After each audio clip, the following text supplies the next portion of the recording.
one of the first marriage lessons that we learned from Dr. Gary Smalley was that communication happens in different levels.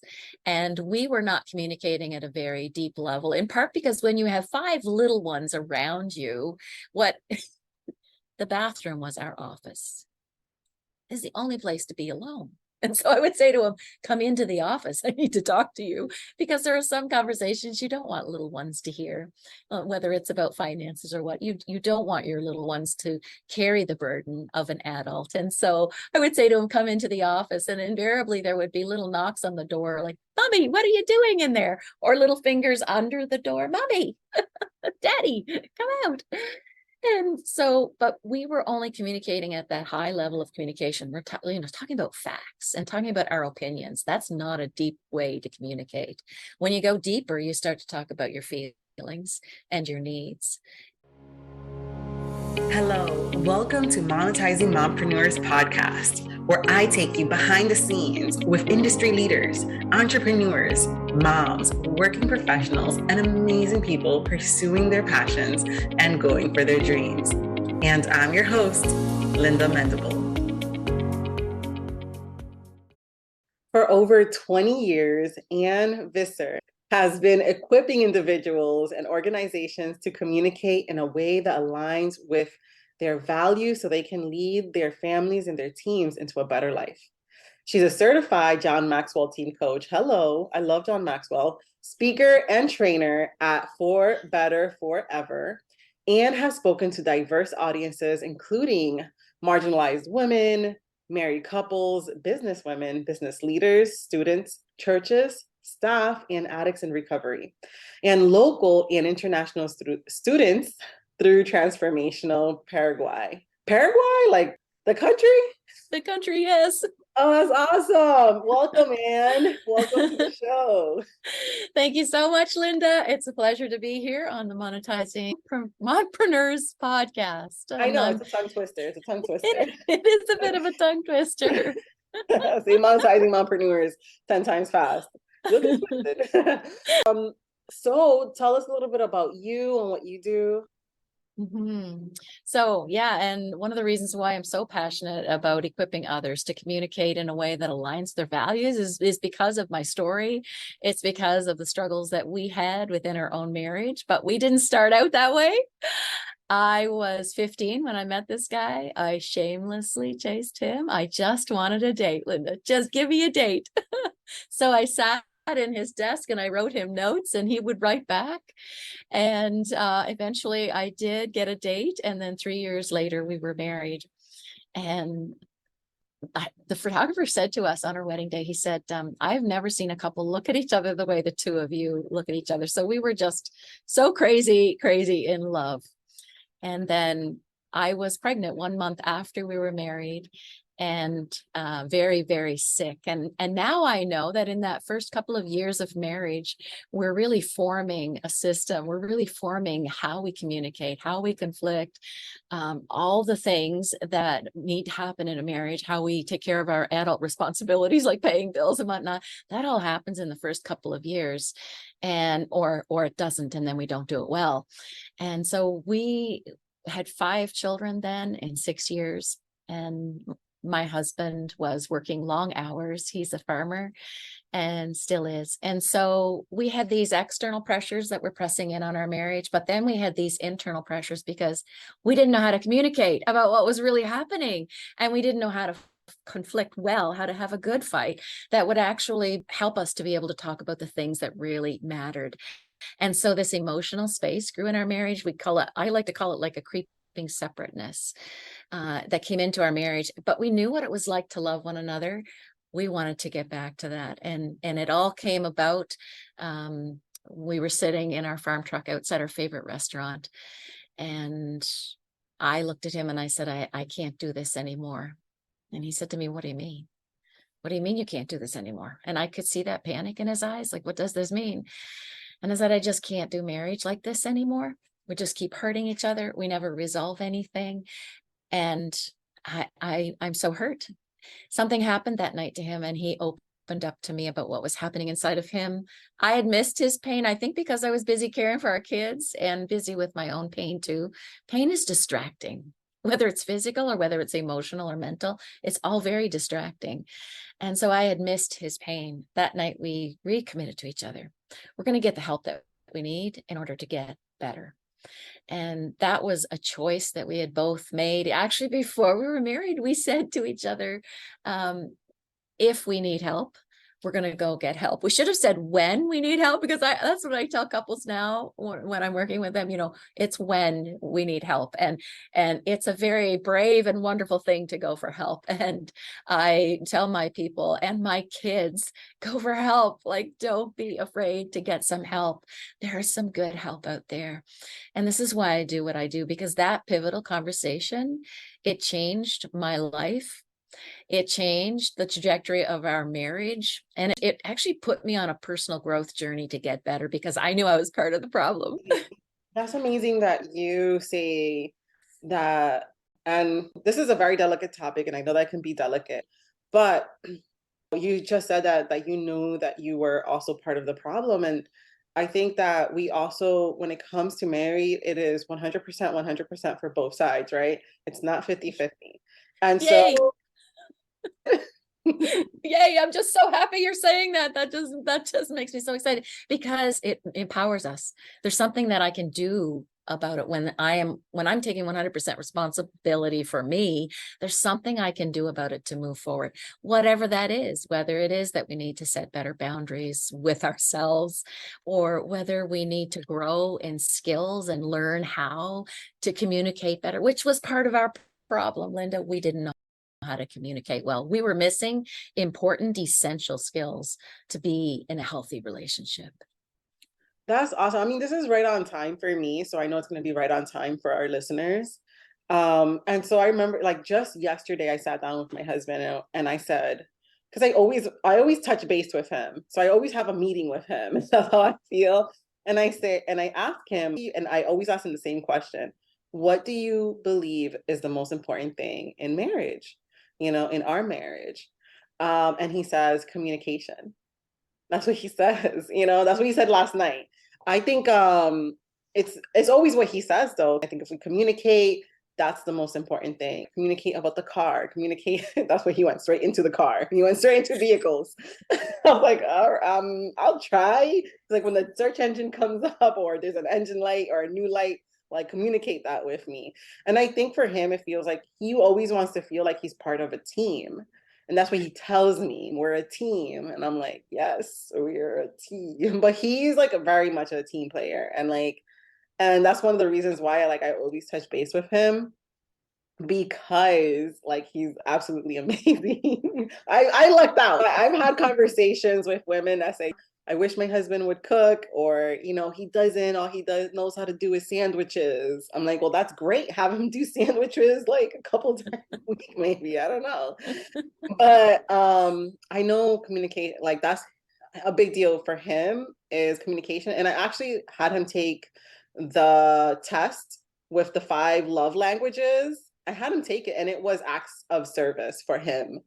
So if I did things, instead of words of affirmation, like, you did a good job, for him, it validates more if I actually do stuff, if I actually physically do things. And it's like we're speaking 2 different languages. If you're working through affirmation, you're giving him words of affirmation, and maybe that works for you. We speak different languages, and then the acts, that's where he really feels your care and your love, when you love him in that way with acts of service. Yeah. But it took me some time to figure that out, because it was very difficult in the beginning, because I have 3 littles. And I remember at one point I had a 5-year-old, a 2-year-old, and a newborn. And I was struggling, and I was just trying to do it all with the kids, with the house, with the laundry. And it was a very difficult season for me. And just talking it out in marriage, having that communication, just like, hey, like letting him know this is the season, because this is the season our kids are little. Give me a bit of grace. And he always did, thank God. But I will always feel guilty. I didn't do the laundry, or if I didn't wash the dishes. I'm a stay-at-home mom, but also have my online business. And so just balancing the two can be very difficult. Absolutely. And it can be so difficult.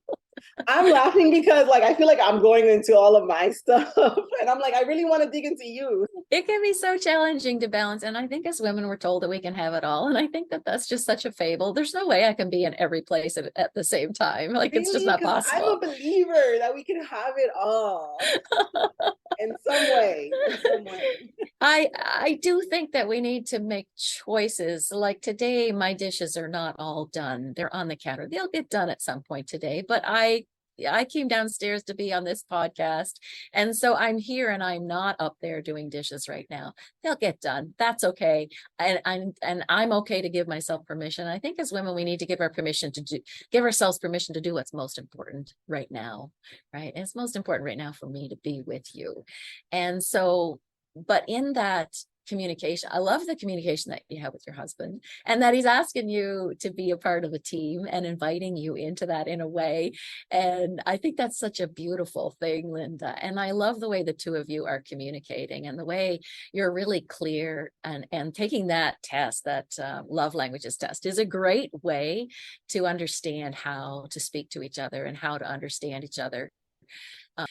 One of the first marriage lessons that we learned from Dr. Gary Smalley was that communication happens in different levels.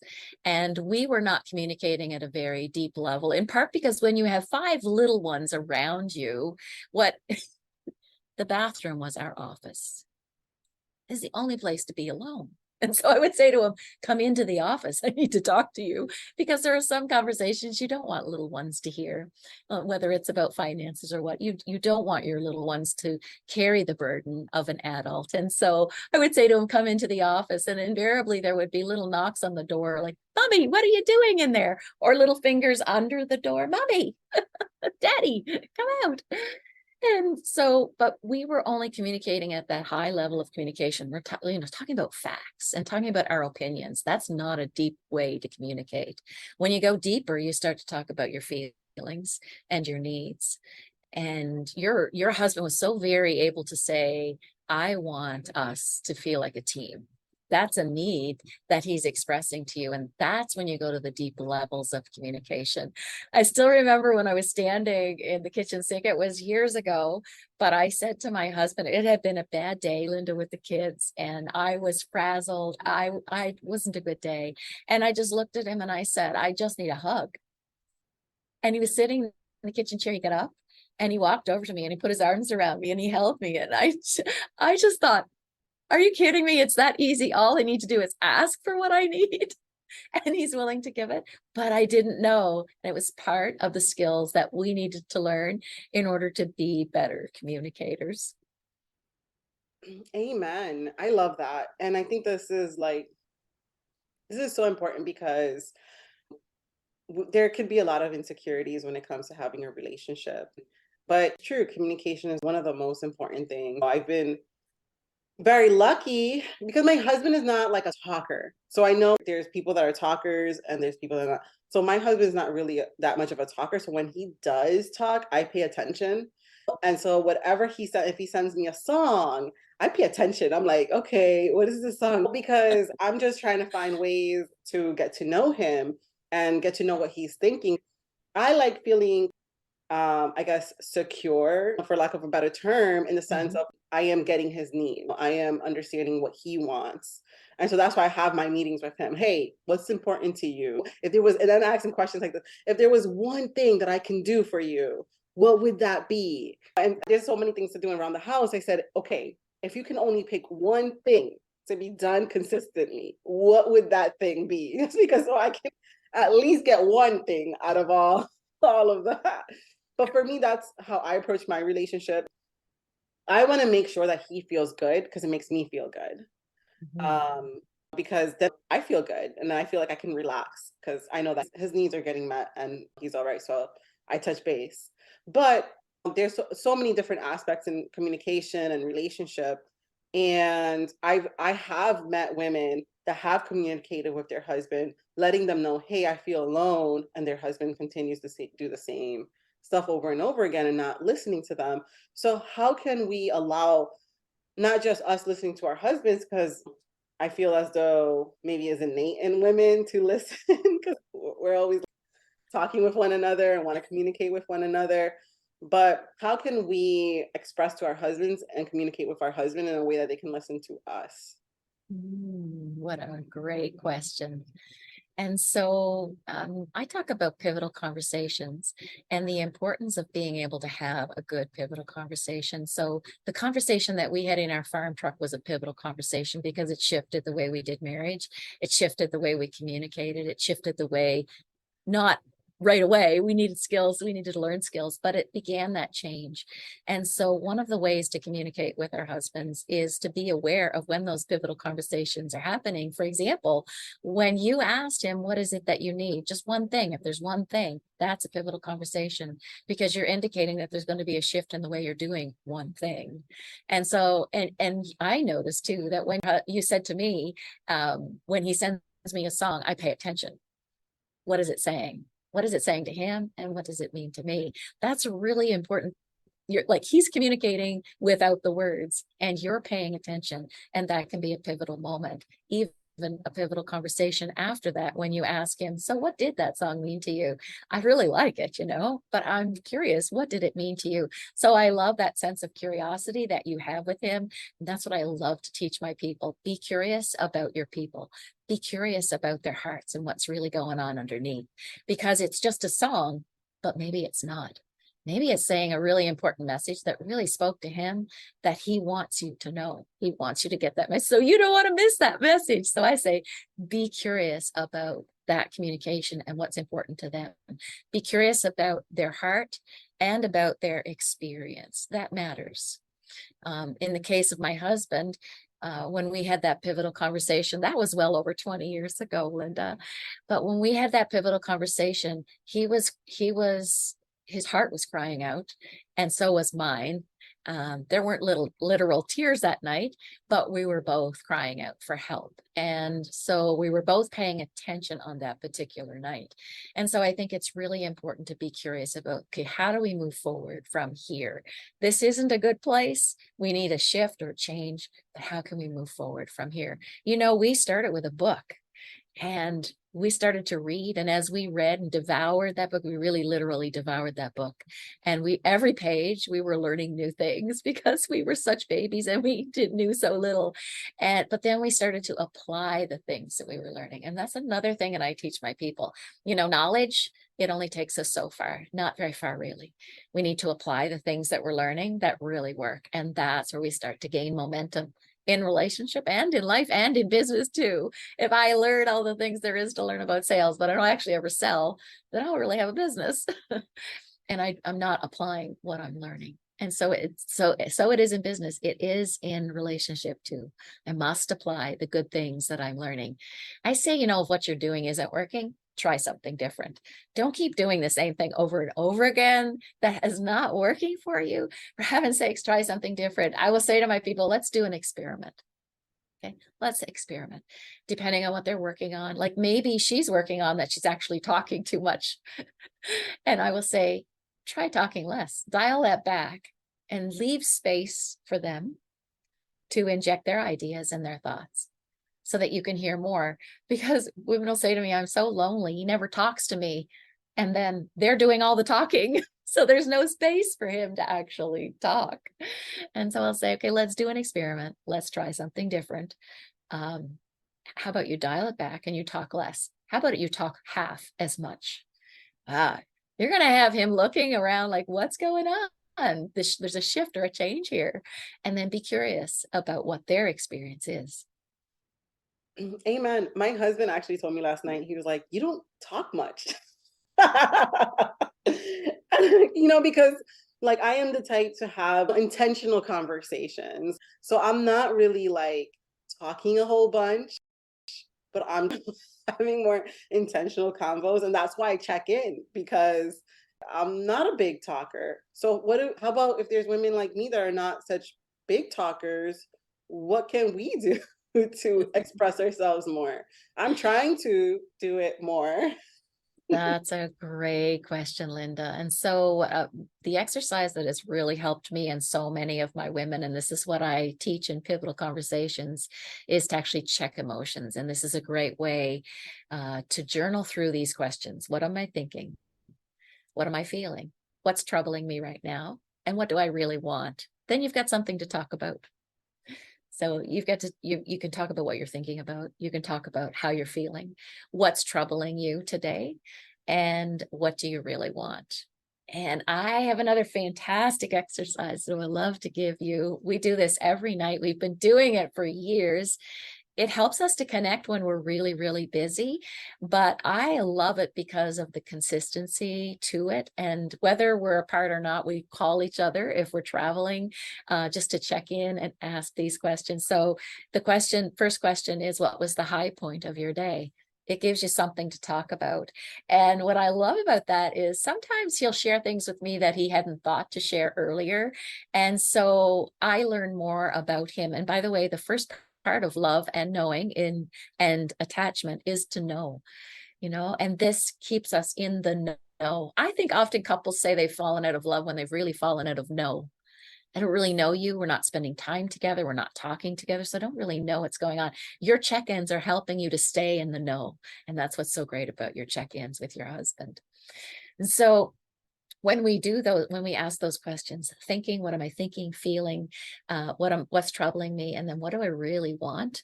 It helps us to have that conversation. And then this exercise I was sharing with you is what is your high point of your day? What was the low point of your day? And that's not for conversation, it's just for statement. And so we don't get into a conversation during this exercise. If I happen to be the low point of his day, something that I said or did, we don't My talk. husband would tell me, yeah, I was like, how was your day? He was like, well, it was fine until my wife called me nagging about something. I was like, whatever.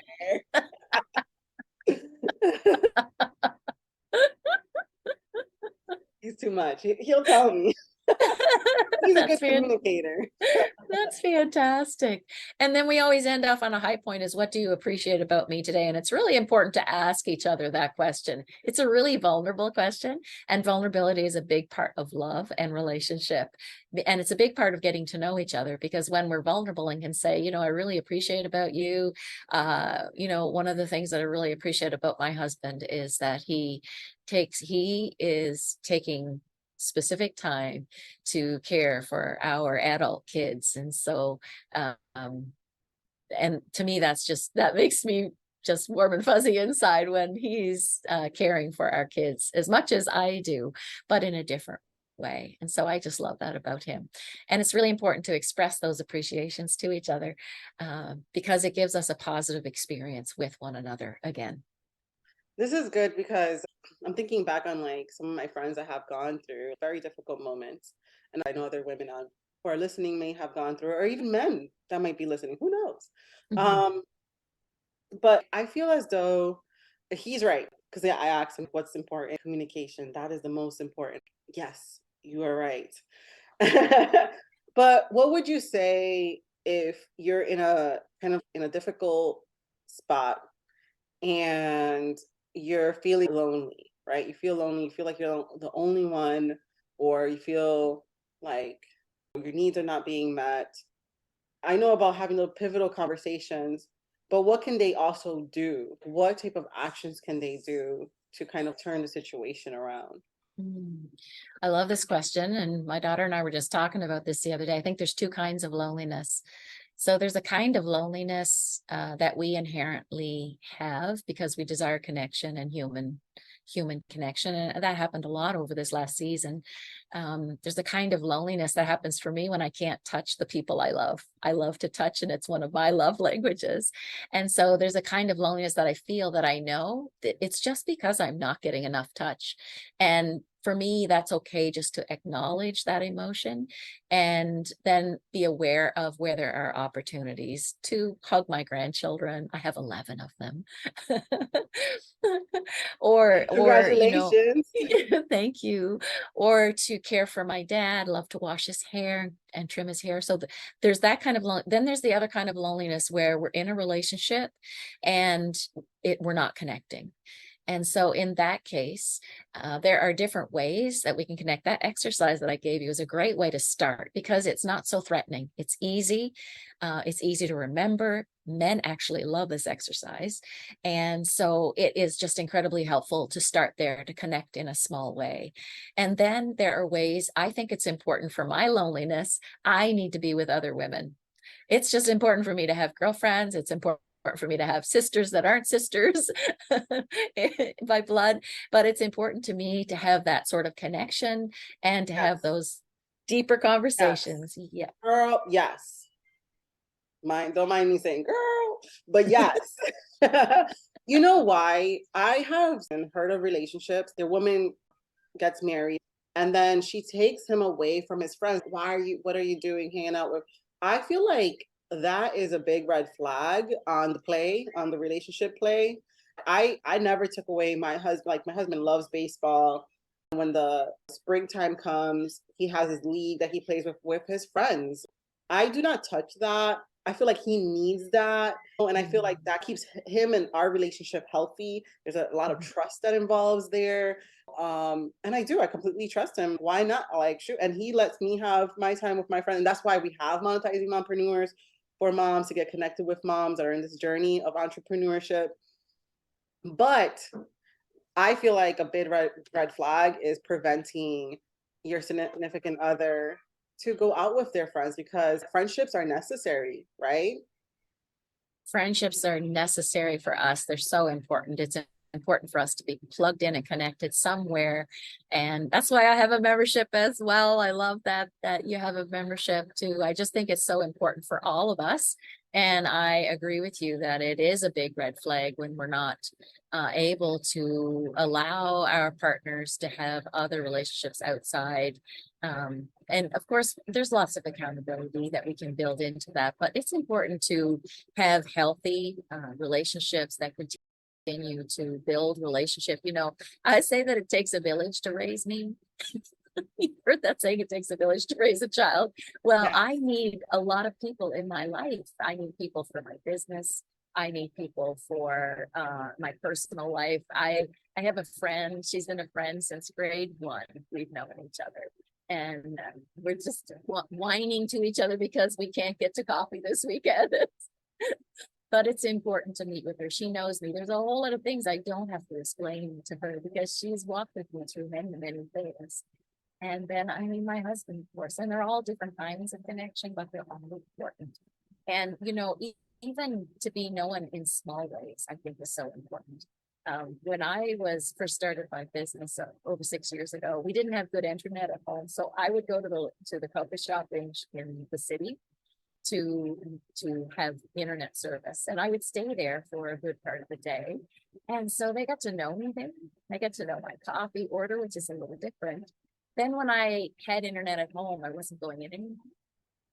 2 months later, I went through the drive-through, and the voice on the other side, when I ordered my coffee, she said to me, "Where have you been? We've missed you." I was like, "What? You know me? You know my coffee order? You know my voice?" Even a little bit of connection is really important. Yeah, It community makes is us so feel important. seen and known. Yeah, community is such a big part of life. And we don't have to do this alone. We can definitely partner and lock elbows with one another. What would you say your number one question that you receive when it comes to your profession and relationships? The number one question is around communication. I don't know how to talk to him. He doesn't listen to me. I don't know how to connect with him, is really what they're saying. And so I work to help my people have healthy relationships through our membership with other women who are working to grow too, to give them a sense of peace. My women are people pleasers. They're so kind-hearted and so agreeable. They give everything away, but then they find themselves empty. And even Christmas time is an especially hard time for people pleasers because they want everyone to be happy. And it's just not possible. Everyone's not happy all the time. And so I work with my women to find that balance between knowing who they are and how much they can give away and how to take that, I call it soul care, how to take care of themselves in order to be in healthy relationships. Like you said, 100%. I can't bring 100% of me to the table or to the relationship if I'm not taking care of myself. And that's one of the hardest lessons for my women to get, because they're faith-driven women and they feel like they just have to give everything away. But when they do that, they lose themselves. And I'm familiar with that because I'm a recovering people pleaser. I mean, I think all of us have a little bit of people pleasing, let's say you're at a coffee shop and you're about to order a coffee. You're not going to be rude, right? You're going to try to be your best self, and maybe someone cuts you. You may be like, well, excuse me, but maybe you'll let them cut, in front of you or something like that. You never know. Like, I feel like we all have instances we kind of like allowed someone to kind of like come in. So I feel like we all, in one level or another. So, so for the people pleasers out there, we all deal with it in one way or another. Like, I know for me, I don't want to, make certain people sad. But as I go older, though, I'm not so much of a people pleaser as I was when I was a little bit younger. Like, because, excuse me, hello.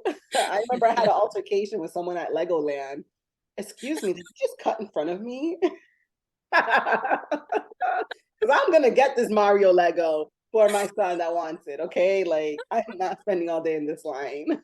But And that's a pivotal, that's a pivotal conversation. And that's why it's important for my women to learn how to have those pivotal conversations in a way that they feel good about themselves after it's finished. Yeah. So that they can still express what's happening, just as you did. But then they feel good about how they've expressed that after, because sometimes it's not in the words that we use as it is in the tone that we've used Yes. that makes us not feel so good about, whether they we're being they weren't happy about receiving acknowledgement that they were cutting through. Like, excuse me. I mean, they still like, they ignored me. Yeah. I let them, I was like, whatever, I'm not gonna make a fuss about it. But dang, was I a bit upset in the line as well. But I mean, I feel like there's moments that like I felt good that I at least spoke up, because I was one of those people that wouldn't speak up. But I'm learning how to kind of like have a voice on the market, have a voice to express yourself. Like, Yes. there's some things that you just got to be like, you know what, I see what you're doing here. Like, that's not right. I'm acknowledging that it's not right. I see that you're doing that is not right. Right. Yes. And I feel like we have to stand up for ourselves sometimes. So I want to go into like the answer that you said about he's not listening. I feel like there's a certain point that maybe a man gets to that they just shut down.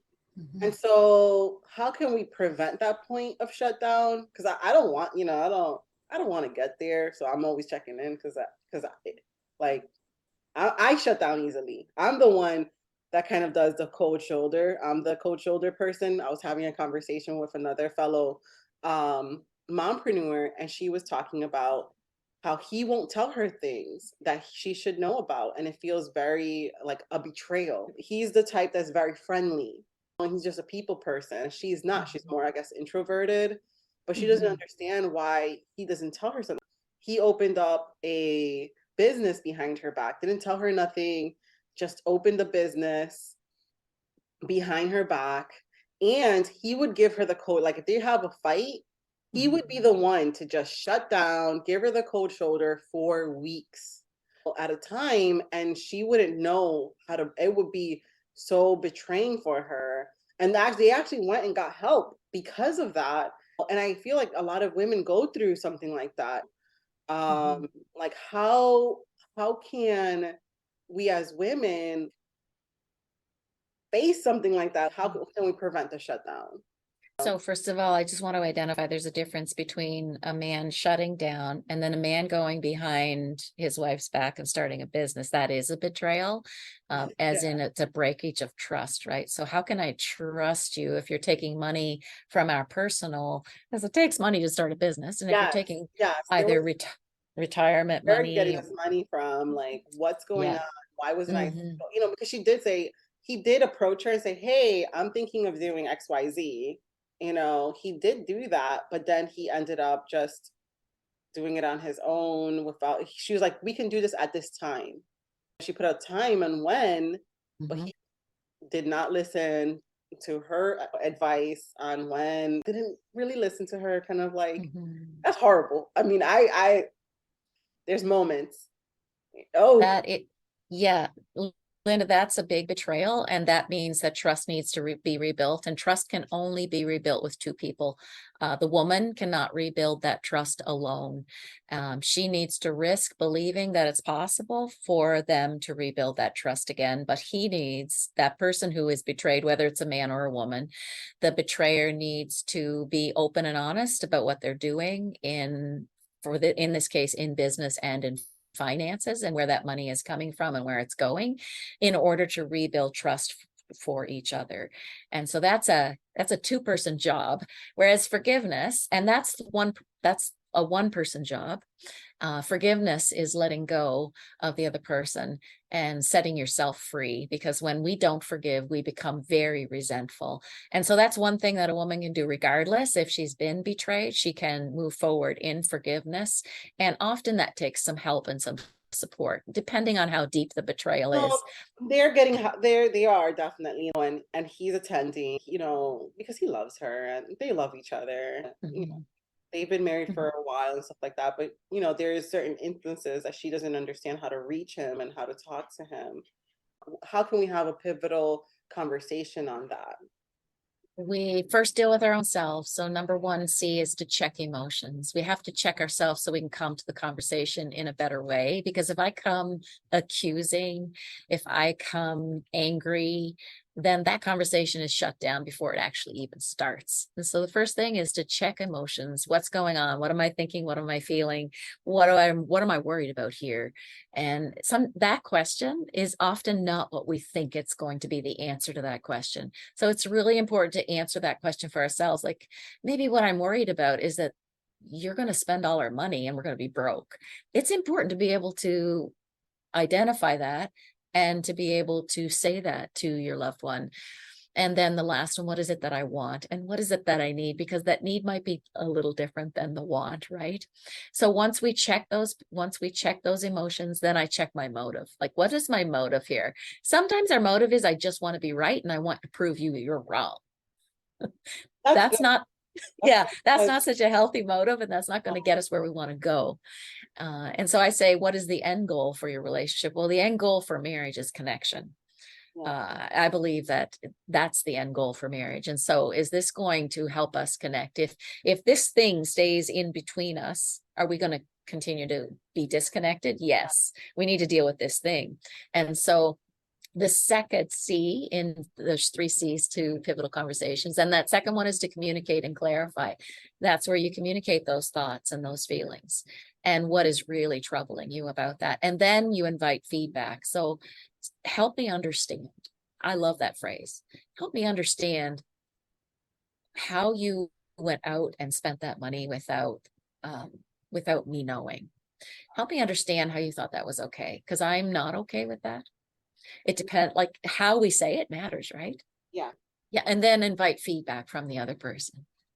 Oh yeah, I love the feedback part. Let me hear this one out. But anyways, I'm really curious about what you're gonna say. One of the things that we say to each other is borrón y cuento nuevo, and that means like, let's start over and start a new bill. That's what it means in Spanish. Like, let's start over and start a new bill on what we owe each other. Because if you're gonna bring up things from the past, you're never gonna go into the future. And so that's one of our relationships since the beginning. We started like that. and that we're never going to throw things in each other's faces, and we respect each other, our mistakes. Like we respect each other. If we make mistakes, we don't throw it back in like, hey, you, more like when there's an argument coming up and, oh, but you did X, Y, Z in this time frame, Yes. and so that has really helped us when we have Mhm. our conversations, when we listen to each other and how we feel, it has really definitely helped us. But I have been the one that holds the bar on that. Mhm. Like, no, don't bring that happened yesterday. That did not happen today. We're talking about what you did today. Don't bring me on what I did on another day. We're talking about now. That is so good, Linda, because and when we do that prep work and we really understand, oh, this is the goal, like this is what this conversation is about. And so you don't go down those rabbit holes about what I did yesterday or even what you did yesterday. We're talking about what happened today. And we call that short accounts too. And that was a lesson that we had to learn, is to keep short accounts and not let those accounts build and drag on, so that you stack and you do owe each other a whole lot when you be, but marriage requires a lot of grace. It requires a lot of, and it requires daily grace in Yes, order it to keep. does. I mean, Yeah. we were talking yesterday and we were like, marriage is hard. And he's like, yeah, marriage is hard. And I'm like, he finds this hard too. I was getting a little bit upset about it, but I acknowledge, yeah, we just agreed on it. We just looked down and just agreed because Well, it's work. it is work. And 42 years later, Linda, we've been married for 42 years. And I said to him a little while ago, I said, I'm so glad that you walked through that desert time with me and that you didn't give up on us, because now it's really sweet.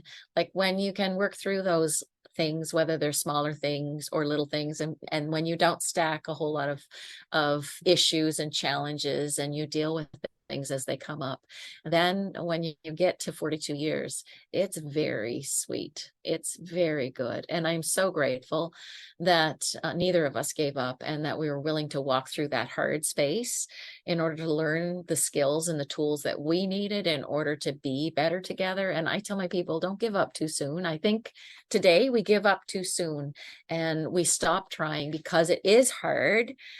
And not every day has to be hard, but some days can be hard, and we give up too soon. But I think there's important lessons to learn in the midst of our marriages for ourselves. I needed to learn to speak up and to have a voice within my marriage because I'm a people pleaser. It was a good lesson for me to learn, because now I can do that. Now I can speak with you here. Before I would never have done something like this, Linda. And so there are really important lessons in our marriages that we can use to grow personally, and that can help us do the things that we feel called to do and that we're so good at. And so I encourage my people to don't give up too soon. Amen. And I love that you say don't give up too soon, because I feel like sometimes we can give up. But one of the things that I'm learning, there's a couple of things that I'm learning, and that's like, if you're going to forgive for real. Don't just say you forgive. Mhm. If you can't forgive, and take that space until you can forgive and come back or something like that. Or if you need time, and like if they really royally messed up, you need time to decide. Don't get in his arms, letting him think he's forgiven, and then come in and say something hurtful and keep repeating the same thing. I feel like that's a mistake sometimes, we as women, bringing up like, you hurt me here, and completely because you haven't received that closure. Honestly, if there's something that my husband, if he's done that I didn't like or something like that, I talk about it until I feel that I've been understood. I beat it, I don't say, okay, okay. No, I'm like, nah, I need to understand. This is how it feels. I don't like this. This is how I feel about XYZ. How do you feel about this? I learned this a long time. You know how that makes me feel? It makes me feel like XYZ, so that he can understand it. I put him in a situation in his world. Sometimes I refer to baseball a lot.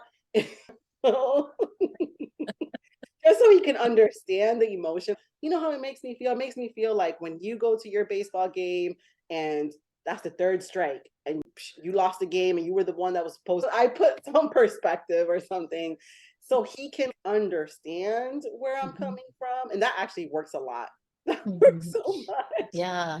Dr. Gary Smalley talks about that too, Linda. You're giving him a word picture. You're giving a picture of how you're feeling, and that can really help another person understand what's going on or what's happening for you.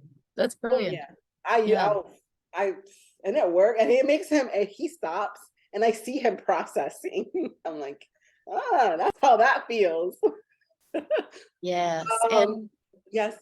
And for everyone, it's a little different in what works for different people. And that's why if what we're doing isn't working, we need to try something different. So for my husband, he doesn't watch baseball. So an analogy like that's never going to speak No, to no. him. So it's important, just to say that it's important for us to find ways to speak and to listen, to understand one another. And what works for one person doesn't necessarily work for another. And so it's important to try different things and not get discouraged when something doesn't work. Just go back to the drawing board and try something new again. Yes. And it works so good that he does it to me now. He was like, you know how you do XYZ? Well, this is how I feel when you XYZ. And so now we play off of that. So, Ann, where can people find you? Sure. Well, my company is For Better Forever. And I have a weekly weekly newsletter, but I also have a free resource. Can I share that with your Of people? course, that's what you're Yeah. here for, girl. Okay. So yeah, we've been talking about pivotal conversations. And so if your people are thinking about a pivotal conversation they've been putting off and something they just need to have, this resource can help them to prepare for that next pivotal conversation. It's a 7-day challenge. So each day we send you a short video with a simple action step. I love action. A simple action step that they can take that day to prepare step by step for their next pivotal conversation. So they can go from not knowing what they want to say or even how to approach that pivotal conversation to knowing exactly what it is they want to say and get ready for that next pivotal conversation. They can find that 7-day challenge at forbetterforever.com/challenge. And that really is the best way to stay in touch with me, because when you sign up for that challenge, you can also sign up for my weekly email. It's called Tuesday Brew with Ann. And that's where I share weekly communication tips to help you communicate in a way that aligns with your values. Amen. I absolutely love that. Thank you so much, Ann. And thank you for coming to the show, because you know what? Sometimes I do feel sometimes like men are from Mars and women are from Venus. I feel like we just process things so differently, and our emotions and stuff like that. And I think trying to understand our men in our lives is very powerful, especially our spouses, and how deep their emotions can be, right? And how much they can be. Sometimes I think as women, we don't think how deeply they feel, right? Because what they're men, they're supposed to be hard and rigid and rocks and burly. but I have learned that you can fall deeper in love with your husband each moment if you start understanding how he feels emotionally and their emotions that they have. And they can be like the ones that you think are not romantic, they have their own romantic ways of expressing their love in a romantic side. Like I know my husband does it with the music and stuff like that. I love that. That's awesome. I wish we could go deeper because it is such a good conversation. You know? I would love to come back and talk some more about how to communicate in our marriages. I would love to have you back. All right, Ann. Well, have an amazing day. Thank you, Linda. Pleasure to chat with you today. Thank you so much for tuning in. If you have a chance, stop by the website at lindamendable.com. Sign up for the Blog Cure, which is an awesome course that I created that will help you set up your blog or take your blog to the next level. And join us over at Monetizing Mompreneurs Facebook group. I just want to say again, thank you for listening. Thank you for listening. Thank you for listening. Easy.